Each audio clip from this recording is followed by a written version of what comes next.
রংপুর বিভাগের একটি আসন নিয়ে আমরা কথা বলছিলাম। এ পর্যায়ে আমরা ঢাকা বিভাগে যেতে চাই। আমরা ঢাকা বিভাগের টাঙ্গাইল নিয়ে কথা বলতে চাই। টাঙ্গাইল যেহেতু ৮টি আসন নিয়ে গঠিত, আমরা টাঙ্গাইল ৪ আসনটি নিয়ে কথা বলতে চাই। টাঙ্গাইল ৪ আসনটি মূলত এটি কালিহাতী উপজেলা নিয়ে গঠিত এবং এই আসনটি কিন্তু বেশ প্রতিদ্বন্দ্বিতাপূর্ণ একটি আসন হয়ে থাকে। বিশেষ করে এই আসনের মোট ভোটার রয়েছে ৩,৭৪,৯১৭ জন, যেখানে পুরুষ ভোটার রয়েছে ১,৮৯,৯৪২ জন, নারী ভোটার রয়েছে ১,৮৪,৯৭২ জন। তৃতীয় লিঙ্গেরও কিন্তু ৩ জন ভোটার এই আসনে রয়েছে এবং এই আসনে মোট ভোট কেন্দ্র রয়েছে ১১৩টি, ভোট কক্ষ রয়েছে ৭৬৪টি। বিশেষ করে এই আসনটিতে কিন্তু আসলে বেশ কিছু হেভিওয়েট প্রার্থী আসনে লড়াই করছেন এবং এই আসনটি সাধারণত বড় দলগুলোর মধ্যে আসনটিতে হাড্ডাহাড্ডি একটি লড়াই হয়ে থাকে। তো এই আসনে কারা প্রতিদ্বন্দ্বিতা করছেন আমরা একটু দেখতে চাই। এই আসনের ধানের শীষ প্রতীকে লড়ছেন মোহাম্মদ লুৎফুর রহমান। তিনি আসলে এই কালিহাতী উপজেলা বিএনপির সাবেক সভাপতি হিসেবে দায়িত্ব পালন করেছেন, টাঙ্গাইল জেলার সদস্য হিসেবে দায়িত্ব পালন করেছেন এবং তিনি বর্তমানে বিএনপির কেন্দ্রীয় নির্বাহী কমিটির একজন সদস্য।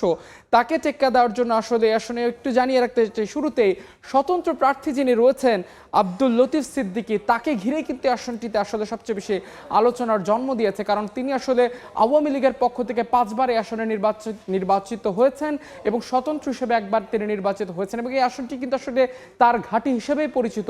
বিশেষ করে তিনি কিন্তু আসলে বেশ কিছু মন্ত্রণালয়ের মন্ত্রী পদে কিন্তু আসলে তিনি দায়িত্ব পালন করেছেন। একই সঙ্গে তিনি ২০১৪ সালে ধর্মীয় অনুভূতিতে আঘাত হানার কারণে কিন্তু আসলে দল থেকে এবং মন্ত্রিত্ব থেকে তাকে বহিষ্কার করা হয়।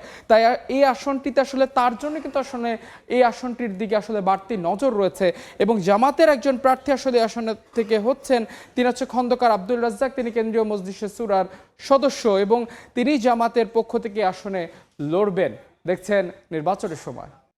টাঙ্গাইল ৪ আসনে যেহেতু বেশ কিছু হেভিওয়েট প্রার্থী রয়েছেন, আমরা এই আসনটি সম্পর্কে আরও বিস্তারিত জানতে চাই। আমাদের সহকর্মী কাদের রয়েছেন টাঙ্গাইলে, আমরা একটু তার কাছে জানতে চাই। কাদের, আপনি নিশ্চয়ই আমাকে শুনতে পাচ্ছেন? আমরা একটু জানতে চাই, যেহেতু লতিফ সিদ্দিকের আসন হিসাবে, মানে তার ঘাঁটি হিসাবে এই টাঙ্গাইল ৪ আসনটি পরিচিত, তো সেখানে বিএনপি এবং জামাতের অবস্থান কি একটু আমাদের জানাবেন বিস্তারিত?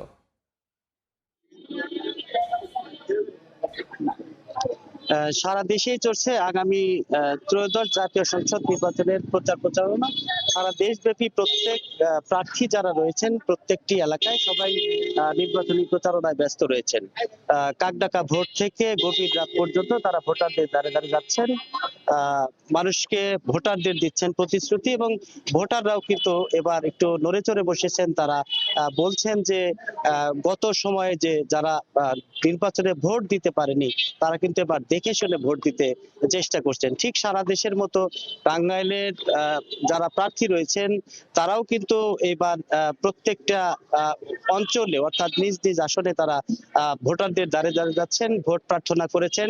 টাঙ্গাইলে মোট আসন সংখ্যা রয়েছে মোট ৮টি। তো টাঙ্গাইল ৪ কালিহাতী আসনে যে নির্বাচনী প্রচারণা, সেখানেও কিন্তু প্রার্থী যারা রয়েছে তারা নির্বাচনের প্রচার প্রচারণা চালাচ্ছেন। তবে এখানে যিনি বিএনপির প্রার্থী রয়েছেন তিনি কিন্তু লুৎফর রহমান মতিন, তিনি বিএনপি থেকে নমিনেশন পেয়েছেন, মনোনয়ন পেয়েছেন।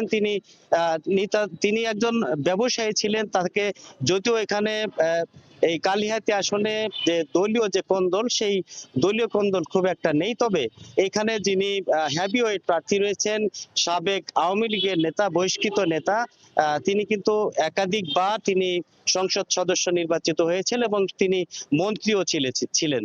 যেই কারণে তার যে বলয় তৈরি হয়েছিল, তার যে ভোট ব্যাংক, সেই ভোট ব্যাংক কিন্তু এখন পর্যন্ত ভেঙে যায়নি। তাকে আওয়ামী লীগ থেকে বহিষ্কার করার পরেও তিনি কিন্তু নির্বাচিত হয়েছিলেন, স্বতন্ত্র প্রার্থী হিসাবে তিনি নির্বাচন করেছেন এবং সে কিন্তু বিজয়ী হয়েছিলেন।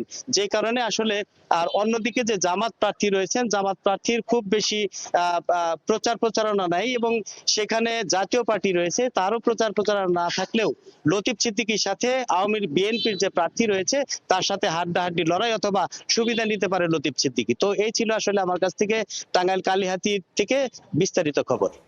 কাদের, আপনাকে অসংখ্য ধন্যবাদ। সহকর্মী কাদের যিনি জানাচ্ছিলেন আসলে বিএনপির প্রার্থী এবং স্বতন্ত্র প্রার্থী লতিফ, তার মধ্যে আসলে মূলত হাড্ডাহাড্ডি লড়াইয়ের আভাস সে আসনে পাওয়া যাচ্ছে।